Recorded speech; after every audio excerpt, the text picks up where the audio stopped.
Hi, I'm Bailey Roman, and I'm here with Mr. Kenneth Surface, a living history interpreter. Welcome. Thank you. So where did your interest in history come from? Was it something you enjoyed as a student? Yes, the first book I have in my collection of grant books, it's now at 48. The first book I was given in third grade as a book report assignment. I was homesick with chicken pox. Oh, wow. And I didn't get to select the book. The teacher had laid all the books out for all the students to pick, and they were all historical figures. So I don't even know which book I would have picked out of whatever was laying on the table. But I saw my friends, one had Ben Franklin, one had Lincoln, one had Washington, and founders and whatnot, and others historical figures. And for whatever reason, if it was the last one on the table or if it was the one the teacher selected, that's the book that came home for me to study. And it just went from there. It's convenient. So how did you begin to interpret a historical figure like Grant? Well, the interpreting grant comes out of having been a reenactor. Now, I reenacted for quite a long time when I was in the Marine Corps, away from my Marine duties, but you can't have a beard in the Marine Corps, your hair's not as long, so it was never quite fully integrated into reenacting until I retired and I grew my beard. And I was reenacting with a Marine unit.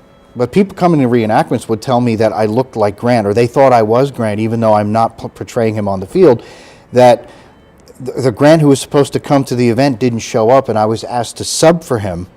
And they said, well, they didn't know my level of understanding. They didn't know that I had been reading about him since I was a boy. And they said, just answer a few questions and let Lincoln take it.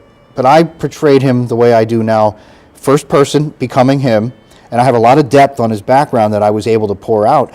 And everybody was pretty surprised that I had that much going on. They started hiring me instead of the other guy to portray Grant. Poor other guy. Right, well, he found other gigs. But I was doing that. I was teaching high school band at the time, and I was playing hooky occasionally from teaching to do a History Channel project or something for A&E. I was getting called to do, I was living in San Diego, so I was very close to Hollywood to do those sorts of things. Right. And it got to the point where the principal that I was working with, he said, I don't want to lose you because I love your work with the band, but this is what you love to do. And a Marine friend of mine even suggested that I should do this full time. And I thought, well, can I do that full time? So it posed that question. If I love it enough, that I'm good enough that it's received, maybe I can. So 2014, we moved back to Pennsylvania, and I went headlong into it, where I started applying to libraries and history clubs and things like that to present talks as Grant, that it's different to interpret him portraying him in real life instead of just talking about the person. Nice. So what attracted you to interpreting Ulysses S. Grant? Knowing about him, I think, because I know him well enough that I could talk about him. But the real fun is when you interpret him in those situations and you're talking from his point of view, that you can get people to buy in when they start asking you questions as if you are that person. Because pretty much, and this was true, the classroom kids are going to laugh at this because I can see it in their faces already. They're a little uncomfortable at first because like he's dressed up like this guy, so does he think he's him? And I encounter that quite a bit. But 10 minutes into a program where I'm full on engaged in that mode, people buy in. And I've had hosts at my different talks that say how fascinated they are that people quickly adapt to that and begin addressing me as that person, and makes it more believable that they're really talking to a figure from history. So the majority of the time they just address you as Grant? Oh yeah, people will say, how should we introduce you? Well, don't introduce me as me because that already breaks the illusion. Right. Anybody who's doing acting, I did a lot of acting stuff through school, did a lot of civic theater stuff in my Marine Corps time, so I have that background too. So I want to be presented in character because it already sets the tone, like this is not Ken. You're going to talk to President or General Grant right now, and then that's up to me to be believable. That's really cool. So then describe what preparation for interpreting looks like. Like, how did you start and how do you continue to learn and grow? Well, reading. You do a lot of research, and I try to avoid movies. I have a saying that I like to remind people. I say, Gone with the Wind is not a documentary. Because movies are going to portray things so far out because they got a story to tell that's not necessarily faithful to the actual history. So you've got to read a lot on your own. And it's not just, okay, Grant rode a horse, he went to a battle, he knew this guy, he knew that guy. What are his horses' names? Did he have children? What are their names? Did they have pets? So you get to know the guy's background. You start reading the letters that were exchanged between them. You find out the people who are around him, his staff, that will tell stories about him that he never told himself, like little peculiarities about him. He would get out of his chair in a crouch as if he were still sitting and walk across the room to put paper on a table and walk back in the crouch like he never got out of the chair. And he never tells anybody that himself, but one of his staff officers describes him that way. So that's something I look at as a gold nugget, like, okay, I have to apply that. If I'm sitting in my tent somewhere at an event and people are watching, I'll get up to walk and I'll do that. And somebody that knows will come by and they'll be like, hey, I saw you do that, because they know themselves. So if you're being faithful to the real person, it just adds that extra It's just level. like the little things. So what advice would you have for students or other adults who might be interested in interpreting historical figures? Well, first of all, look like the person you want to interpret. That's the first step. That's a big one, yeah.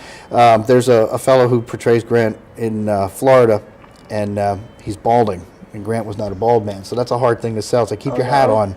That physically, there are things like that physically. The quality of the attire you wear. I told one of the guys who was starting out in California, he looked like Jack Black more than he looked like U.S. Grant.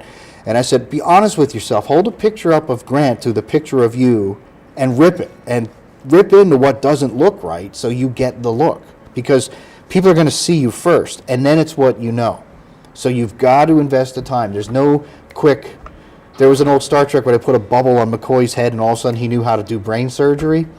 I wish there was a bubble like that, because I wouldn't have to study up. Even prepping for what we're talking about here today with the classrooms, it's stuff that I know like the back of my hand, but that doesn't mean I didn't take time over the last few days and rehearse a little bit, maybe study another angle of it so I have something different to even add to that. So you're always embellishing or improving. And what would one of your minute elevator pitches be for your job? Grant's been my hero since I was 8. Through thick and thin, the things that made him the great man he was are the same kind of traits that are missing from a lot of people. He was honest. He had an extremely strong sense of fairness about him. He loved his family. He loved his horses. There's nothing wrong with that. And he did not glorify war. For as successful as he was in war, he wasn't a fan of it. So it made him more relatable in a way then? Oh, in a lot of ways. There's a lot said. We pose for a lot of pictures, obviously. It's like you go to Disneyland, everybody wants a picture, right, with the characters. So we pose together, and there's a because I'm smiling as we're talking and engaging, and then we go for a picture, and I put on the Grant face. And people will say, how come you're not smiling? Because, number one, they didn't smile in pictures then. Grant himself, considering the war, there's really nothing to smile about in pictures, because he knows the business he's about, and he's not happy about it. So you don't want to picture, hey, I just lost 80,000 men, and he's a big smile. There's, that's not part of the character. Right. And then, in your opinion, what are the leadership lessons that we can learn from Grant? Tenacity, not giving up in the face of adversity, and not just in a military sense. This guy was a failure at just about everything he did. I say in a lot of my talks, I'll open up and I'll say, there are very few things I was able to get given to me that I asked for in my life. And for Grant, one of the first significant things was the girl that he marries. It took 3 tries. She rebuffed him 2 times before she finally accepted his proposal. So he kept at it. But through his Army career, he wanted to be in the cavalry. He was told no. They made him a quartermaster, so he's a supply man. When he leaves the Army, he leaves the Army under some bad circumstances before the war. He tries to get back in. The Army won't accept him back in. He's made a colonel when he volunteers in Illinois. He's made a general without asking for it. He's made general-in-chief simply because he's good at what he does, not because I want to be general someday. He's not after those things. They come to him. Yeah, built from the ground up. Right, and he's never one to pursue something for the vanity of it. He just sees whatever's in front of him. That's his job. You do your job, and you do well, and that things will come. Nice. So what are some of the more surprising or lesser-known aspects of Grant that people should know but don't? He wasn't a drunk. That's the first thing people like to say. He did have an addiction to alcohol. So as people today understand alcoholism better, it does bring it more to light why he had the problems he had physically with the draw to it. He overcomes that. He doesn't make a lot of hay about it. I told the first class this morning, a big thing that is important about Grant is he never makes excuses for his failures, and he doesn't try to justify them. He lets the good work he's going to do speak for him, and I think that's a good trait for anybody to follow. And then, without getting too specific, How would you feel Grant might have felt about the current political climate in the United States, and how do you believe he would have responded to it or addressed it? That's a loaded question.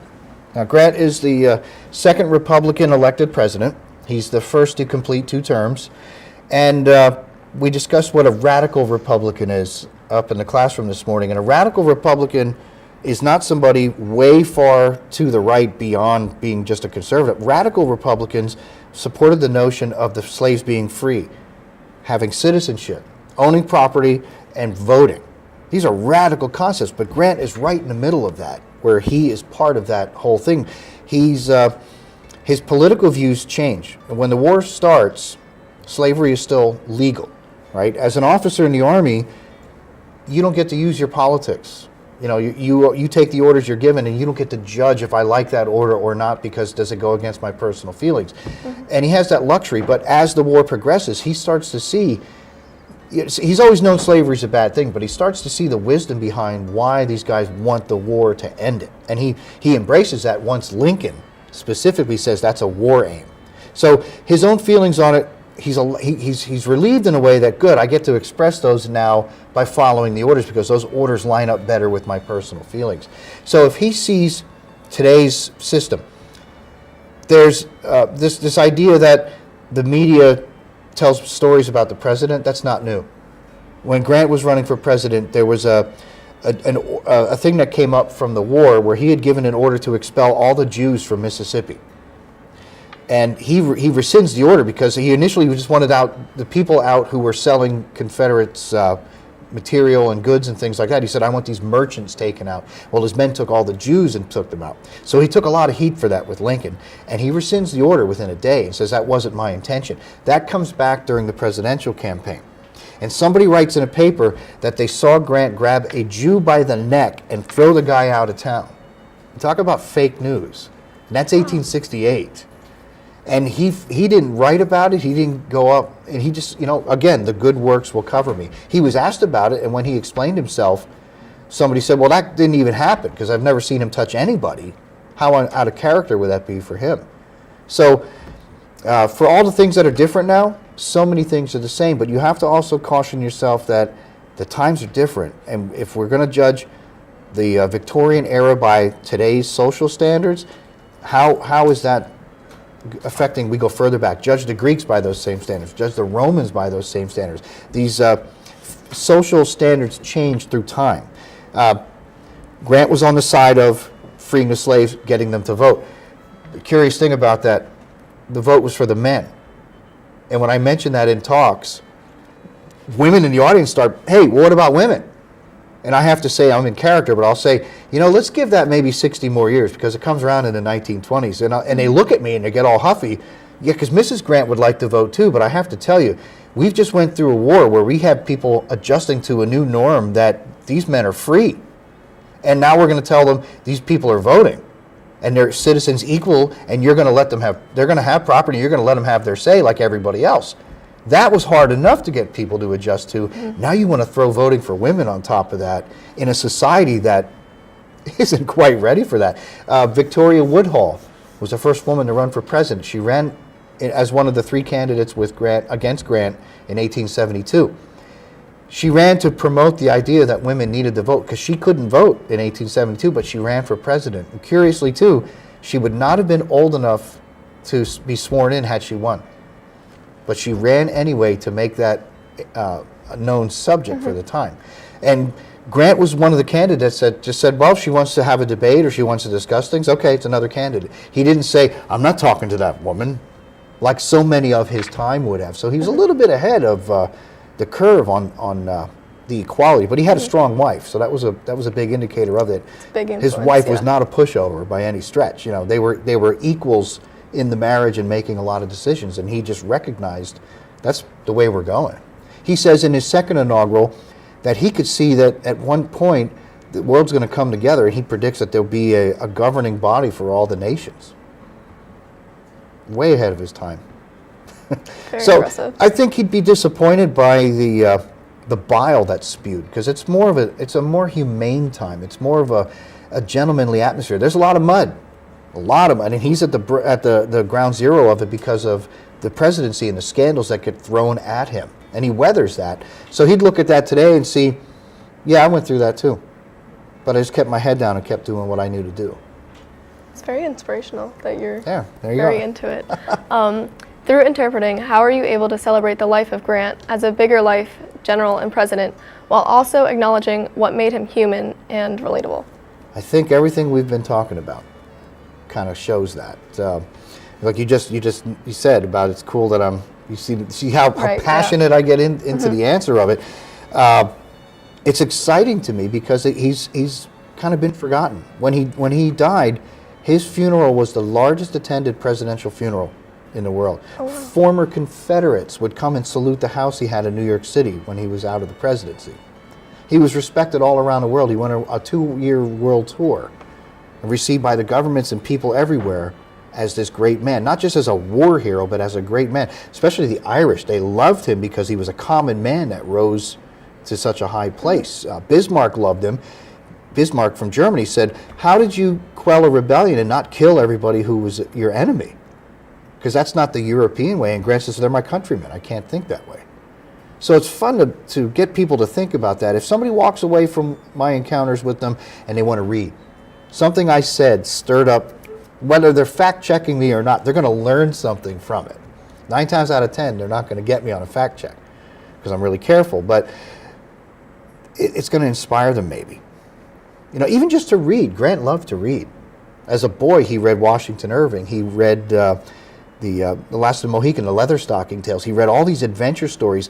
There was a 10-year-old boy came with his grandmother to our camp and was talking about reading as a boy. He goes, I don't have to read. I said, do you ever hear of The Legend of Sleepy Hollow? I don't know what that is. Really?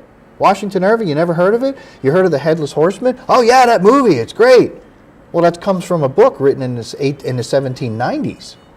No way, because he says, they didn't think like that, because it's so fantastical, you know, with the mystery of it and all. This kid turned to his grandmother and says, can we get that book? It's like score one for readers right there, you know. That I turned him on to a story that he thinks he knows is modern. And here it is, it's back to the Revolution for all purposes. And then, when one considers the era of American history that Grant lived in, what personal qualities might you point to that allowed him to navigate the tumult through his life? I think that perseverance. His mother had that quiet way about her. She didn't get emotional. And he inherits that from her. His father was a hothead. His father wrote editorials to the papers, and he wrote to the papers to defend his son all the time. And Grant said, don't do that. Don't fire it up any more than it is. I'm just going to do what I have to do. So it's that resolve to just run your own race. And that's something I say quite a bit to people. Is like, you stay in your lane, you run your race. And people want to look at you, good. You just run your race and you're going to win. So the superintendent reached out. He came to a talk I did at the Upper Perkiomen Library in Red Hill last year. And he was impressed with that he mentioned that he'd like me to come do something for the school. So he invited me to the teacher convocation at the beginning of the school year. And I spoke to all the teachers in one place. And Mr. Evans was there, and he had the thought then, hey, I'd love to have you come to the classroom. So then we worked it out through email, matching schedules, and put it together from there. Okay, well, that's all the time we have for today. So thank you right. very much for joining us. It was My very pleasure. inspirational to hear your story and what you do. So thank you. I'm Bailey, and that's all we have.